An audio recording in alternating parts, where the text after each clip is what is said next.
Let's Talk Lungs with Jill from Lung Saskatchewan, dedicated to connecting you with lung health experts and key opinion leaders to inspire you and those you care for to take your best breath.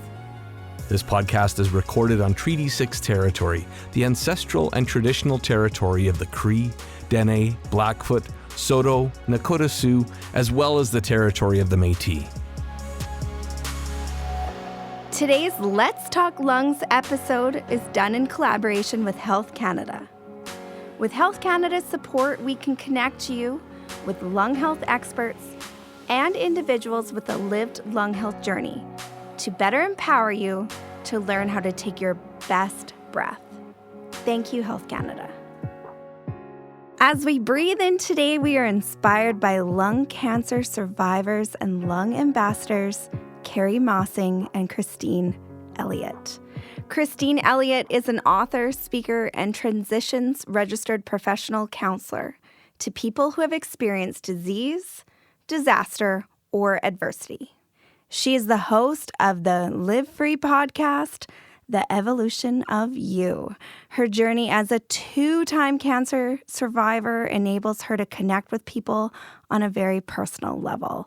She is an advocate for health and a lung ambassador for Lung Saskatchewan. We are also joined by Kerri Mossing, a successful real estate agent, mom, wife, and lung cancer survivor. She too is a strong health advocate and a lung ambassador for Lung Saskatchewan. She is very passionate about empowering people to test for and reduce the radon levels in their homes with the hopes of preventing someone else from being diagnosed with a lung cancer diagnosis in the future. Today, surviving lung cancer. Let's talk radon. Thank you, Kerri and Christine, for being on the show. I know listeners will be inspired by your remarkable lung health journeys and certainly the courage that it has taken for you to share your stories with us. And we all want to know how we can reduce our risk of lung cancer. So let's get inspired. And first, I want to ask you, and I'm going to start with you, Kerri. Tell us how your lung cancer journey even began. My lung cancer journey started with having pneumonia in the summer of 2019. And of course, when they think you have pneumonia, you have a chest x-ray, which I did. And then I had a follow-up x-ray as I wasn't really getting a lot better. And that x-ray then led the doctors to ask for a CT scan, and they knew that there's something more was going on. And CT scan led to biopsy and PET scan, and then a lung cancer diagnosis. And Kerri, how, for listeners, because they can't see you, they can only hear you, how old were you when you got that diagnosis? I was 41 when I was diagnosed. 41. And had you ever smoked? I had never smoked.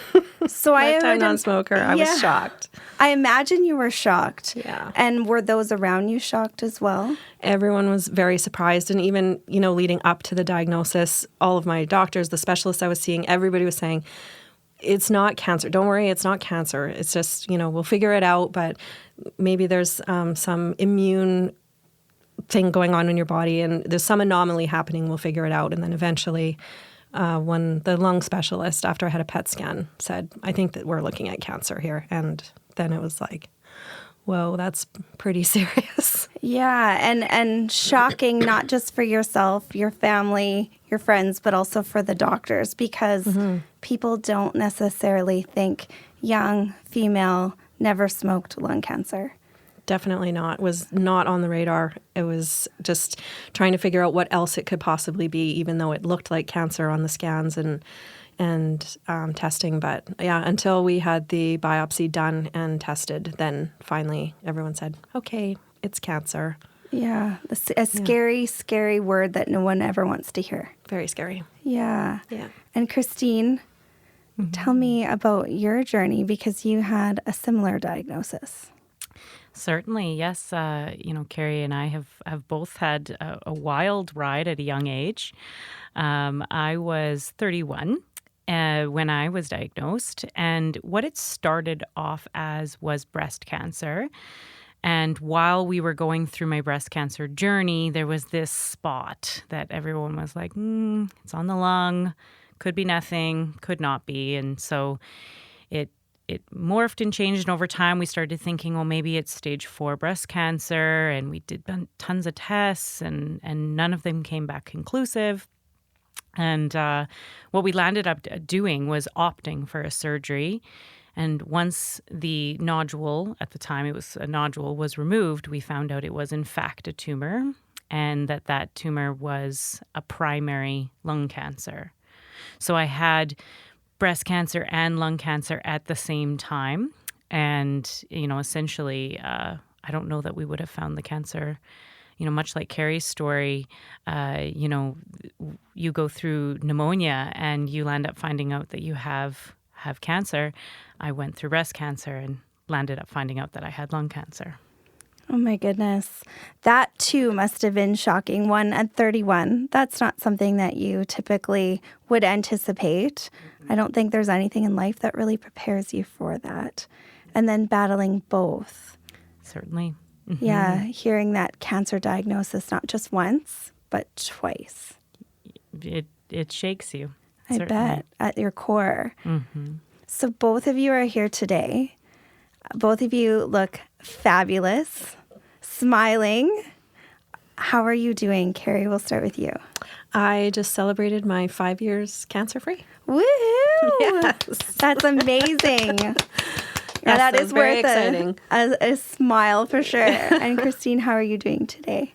I'm doing quite well as well. Yeah, I'm coming up on my 5 year. Kerri and I, we kind of Was close. It was like a missed high five on the way out of the cancer center and in.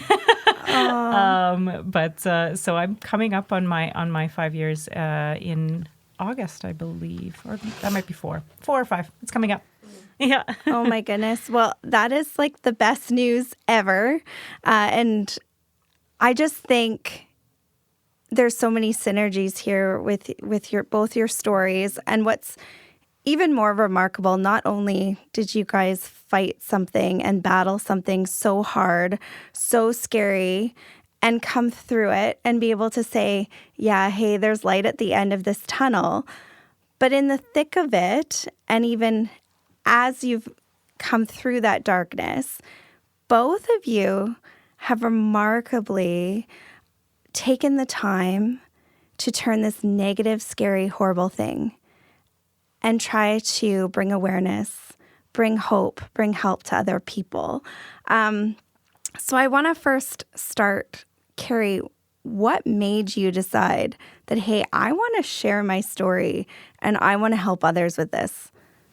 I think being a realtor, I had learned a little bit about radon, but I didn't know very much. And at the time, I was doing little informative real estate related videos on social media. And so my colleague Tara and I, we did share this journey, and it just interested so many people. And so when people would hear about it, it just is such a shocking story that people were really paying attention and asking questions. And then I started really asking a lot of questions about radon, and wanted to test my home because I had been a non-smoker and hadn't had exposure to anything else cancer-causing, then radon was the only likely culprit. So I started to learn a lot about that. And as I learned about it and talked to people about it, the awareness just was so low that I just wanted to tell everybody that I ever talked to. Right. Yeah, and in case people missed our Radon 101 episode, radon is the natural breakdown of uranium. It comes from the soil, and people are shocked that it's the second leading cause of lung cancer. Everyone thinks lung cancer, they understand the correlation with smoking, but radon's number 2, and Saskatchewan's a hot spot for radon gas. So now that you're telling more people about it, are you able to share with people a little bit how they can test their home, and if their levels are high, what they can do about it? Every house has some level of radon in it. And of course, you want to be concerned if you have a high level of radon. It's a long exposure problem. So if you find out, and you don't have to immediately move out of your house or anything, but testing is easy. We always recommend the long-term test from homeradontest.ca. And it's a 3-month test that you just put in the lowest level of your house that you spend time in, and it's just a little canister that you open and you send back to the SRC that they test it and they email you your results back. You can get a short-term test or like a digital monitor as well. Okay. And those are great, but they are very short-term. So we wouldn't want you to look at a digital monitor and see a low number and then think you're okay and stop testing. Or also, we wouldn't want you to see a high number and freak out and worry because the radon levels fluctuate over time in your home. So you need an average. You need an average. So Okay. that's why we recommend the long-term test. Okay. And the long-term test is $65. It's very easy to do. And of course, if you do find out that you have high levels in your house, there are people that can fix that with a radon mitigation. Okay. So we all have some level of radon if we're exposed to uranium in the soil. But the higher the level, the greater the risk of developing lung cancer. So we want to lower those. Am I understanding that correctly? Right. Yes. Okay. And there's people that can come in and reduce our levels if our levels are high. We don't need to move. No. We don't need to Don't freak call out. a real estate agent like you right away. They can bring those levels down, which is awesome. That's right. Okay. Thank you. And I also think it's really great that you have taken the time to not only educate yourself, but others over and over again through different mediums. And Christine, the same. I've seen you both in different campaigns. I've seen you in magazines. I've seen you on TV and radio, which is just incredible. Now you're on the show talking about radon, talking about lung cancer, ways that we can reduce our risk, which I think is so important because you don't know what you don't know, and education is so powerful. And Christine, I want to ask you, Kerri wanted to tell everyone about radon. That was her way of, I think, maybe having, I guess, some sense of control over this scary diagnosis. What about you? Why was it so important for you to get involved and put your face and your story and your name out there? Yeah. I would echo a lot of what Kerri is saying. For myself, I knew I needed to heal from this experience. I knew that it was traumatic. I knew that it was going to leave a mark. And the other thing I knew just from my background in counseling and coaching and those sorts of things is that the best way to heal is by turning it on its head. And so what I chose to do in order to heal from this experience was to honor my experience by helping other people. And to give a little bit of context, to go back 4 years before my diagnosis, my stepfather, whose house we both grew up in, he was diagnosed with stage 4 lung cancer, and he lost his life within 2.5 months. Oh, my goodness. And so that truly left a mark, and I did the same thing with him. I started a business. I called it Live Free because he taught me to live free. And so that was my version of turning that death on its head. And then afterwards, finding out that we both lived in the same home, that we both had gone through lung cancer, and that I have this blessing of keeping my life unlike him. I just said the same thing. Okay, how can I turn it on its head? And so knowing that it was lung cancer based, knowing that I had gone through breast cancer and that it technically saved my life from lung cancer. Who would have thought that? Right. It was, how can I turn it on its head? How can I help people? How can I use this as something to fuel good in the world so that I myself can heal? And so, it wasn't all selfless. It was but part of healing. Right. But certainly as things have gone, it has become just my absolute favorite thing to do. I can't ask for better than hanging out with Kerri every day and like saving lives and making creating awareness about radon gas, about its effects, and really I'll echo saving lives. There's nothing more powerful to help heal from your own experience than helping other people heal too, and helping to save that that next little girl whose parents just simply didn't know. Yeah. How beautiful is that? You really did flip the switch from a negative to a positive, and it's so inspiring because I think when you hear those words, hear that diagnosis, you must feel really alone, I would imagine. And it might be a natural response to kind of curl up and close yourself off to the world. But both of you found a way to do the opposite, which I think is so, so beautiful. So beautiful. Also, interesting how both of you talked about a different diagnosis gave you a lung cancer diagnosis. So the pneumonia, the breast cancer was almost like a saving grace, if you will. And I think it's important for people to understand that, unfortunately, with lung cancer, usually when we see symptoms, the disease progresses to a later stage. And we often don't think about that. So when things like a cough show up, often it's a later stage and really, really difficult to treat. And fortunately, when we can catch it early, and unfortunately, it's often with another diagnosis that we catch it, unless we do some sort of screening. It's one of those things where we often catch it too late, where it's really, really hard to treat. So I'm glad they caught it early for both of you. Screening protocols usually are for people that are older, in their 50s or older. Also, people that have a long smoking history. So that's a lot of people that we potentially miss. So you really are saving lives by talking about, hey, how can we reduce our risks? Because we always say prevention is the best medicine. So I commend both of you. Thank you. And I'm so grateful to have you guys today on the show. It's just wonderful. Let's take a short breather and we'll be right back after this announcement. Lung Saskatchewan has more information on Radon, including how you can purchase a Radon test kit for your home or for your loved one's home. For more information, visit homeRadonTest.ca. You can also learn more about Radon by tuning into our Let's Talk Lungs episode, Radon 101, the lung cancer risk you can't see, taste, or smell. Kerri, can you tell me a little bit about, with all your experiences, I know you've been in different, both of you have been in different campaigns with different celebrities, local celebrities, if you will. You were in a campaign with some CFL players, which was pretty cool. You've done lots and lots of media together.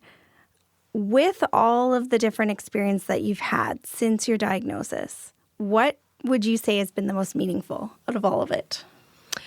Oh gosh, there's so many great things we've done, but I think it's just the general camaraderie in the sort of lung family, as we call it. Everybody in the radon community, even the mitigators who actually do the radon mitigations, they're passionate about what they do. Being on the task forces and committees, doing Tackle Radon was so fun. That's when Christine and I met for the first time. Yeah. Okay. In person. Yeah, that was great. So everybody at Lung Sask, just that whole community, everything's been so great. But coming together with this common goal of raising radon awareness is it's fun and it's challenging, and it does feel good to come out of going through something so horrible and having something on the other side of it that, hey, we've, made a dent in this, and people are raising their awareness, and people are, I'll get a message that someone will respond to something on Facebook, for example, and say, hey, I tested my house 3 years ago because of you, and it was really high, and we would have had no idea, and we play with our kids down there, and that is truly very, very meaningful. Mm-hmm. Mm-hmm. And both of you are really well known in the community.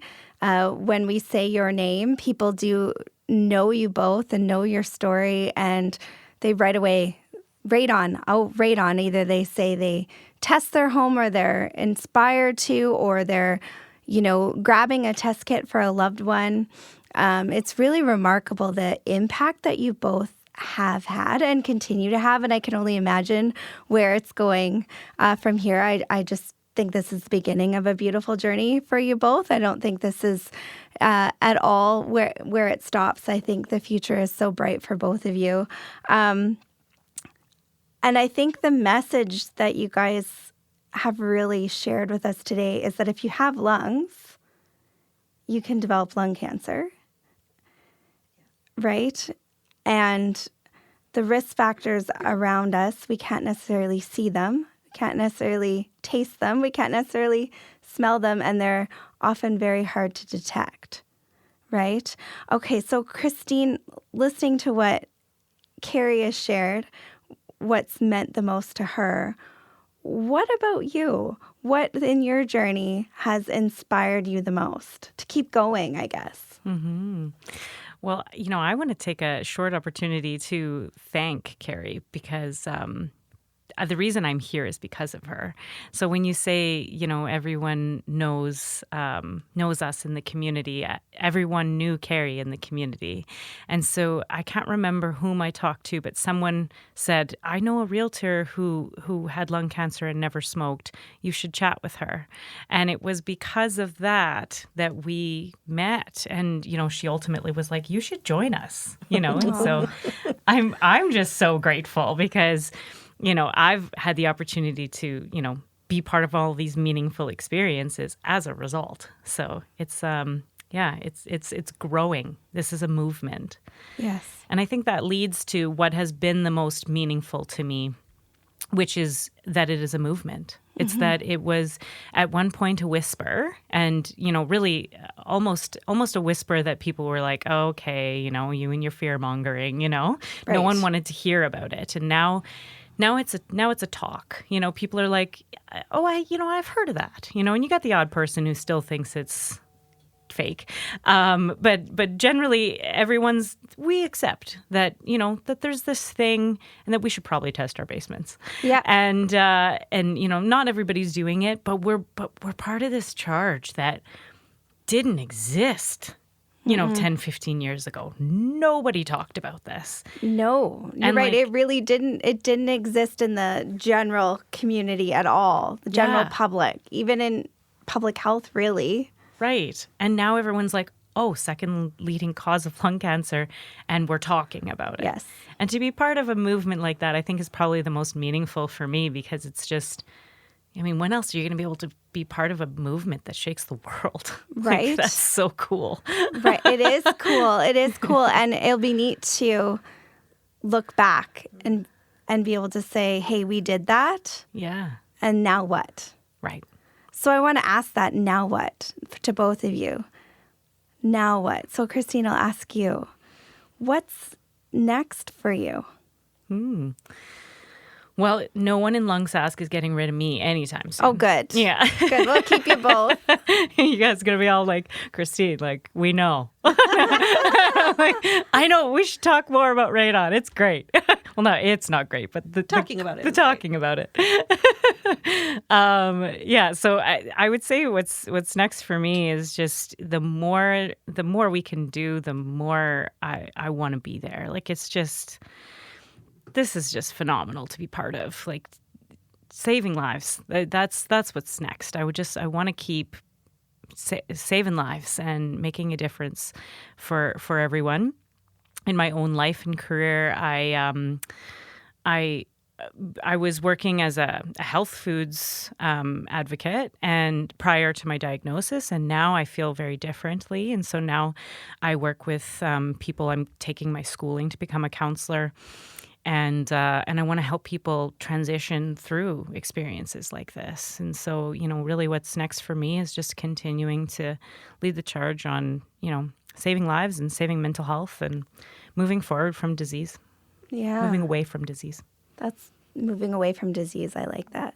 Kerri, what about you? What's next? I think more of the same, just finding new audiences and more people to talk to about Radon, and I think it's something that more and more people are becoming aware of, and it's just to try to remove the stigma a little bit more every year and get people to not be afraid to test their home and know that there is something that you can do about it. Know that there is some radon in every home, and there is the fear-mongering accusation that happens. But I mean, hey, cancer's scary. Yes, it happened to us, and it can happen to you and anybody with lungs. It is just really important to keep talking about it. Yeah, so move past the fear, past the stigma, move towards action. Yes. And not be scared to talk about the elephant in the room, or in this case, the radon maybe in the room, hey? Yeah. Okay. Yeah. And Christine, there might be someone listening that has recently had a cancer diagnosis or just diagnosed. What would you say to them? I would say that you are so much stronger than you know. That as much as this seems like insurmountable, impossible, improbable that you'll get through it, you're just so much stronger than you know. Every single hurdle you will get over, and every single time you will be better for it. It's extraordinary what the human spirit can get through. You're more than your diagnosis. Truly. Yeah, that's great advice. And Kerri, we talked about our journeys today. We talked a little bit about what radon is, how you can test, and that there's something you can do about it if your levels are high. What do you want people to take away the most from our conversation today? I think the best thing for people to know is, like you said, if you have lungs, you can get lung cancer. This is not just a smoker's disease. In Saskatchewan, we do have really high levels of radon because we have high levels of uranium in our soil. And so testing your home is very important. It's something that just every homeowner should do. And if you do happen to require radon mitigation, it's okay. It can be done easily. And your water heater could break, or your furnace could break down, or you might need new windows, or you might need a radon mitigation. Radon is not something that will make you sick outside. So your home on your lot is not going to harm you. But inside your home over long-term exposure, you do want to do something about that to prevent a future diagnosis. And I like control. I don't know about you guys, but I like knowing that there's something I can do about a problem. There's something I can do to fix it, make it better. So I think it's good for people to know, hey, if you test and it's high, we can fix this. There's something we can do, and some good can come of it. We can breathe a little bit easier knowing that, hey, my home is safer, my home is healthier. Absolutely. So when I look at both of you, I see young, beautiful, smart, courageous, passionate, intelligent women that really support and lift other people up. And I do feel the movement and see the movement that you guys have both created. And it's such an honor to just be a witness to it. So thank you both for being here, because I really do think that someone listening is going to go test their home now, or maybe reduce the radon levels in their home because of both of you. So thank you for being here today. Thank you. Thank you. In summary, on today's Let's Talk Lungs show, Kerri and Christine inspired us with their courageous lung cancer journeys. They turned a diagnosis into an opportunity to educate and protect others. Their advice and lung health tips today were that everyone with lungs is at risk for lung cancer. Radon is the second leading cause of lung cancer. And they want us to all join the movement. If you haven't already, test your home for radon. And if levels are high, reach out to a certified radon mitigation expert who can lower your radon levels so you can breathe easy.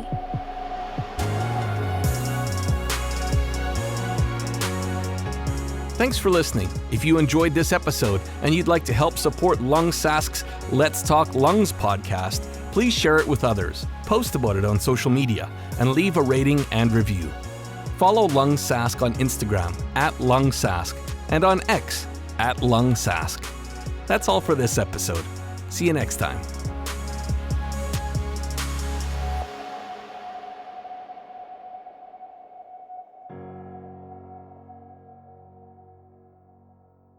Produced at Sound Lounge by T-Bone.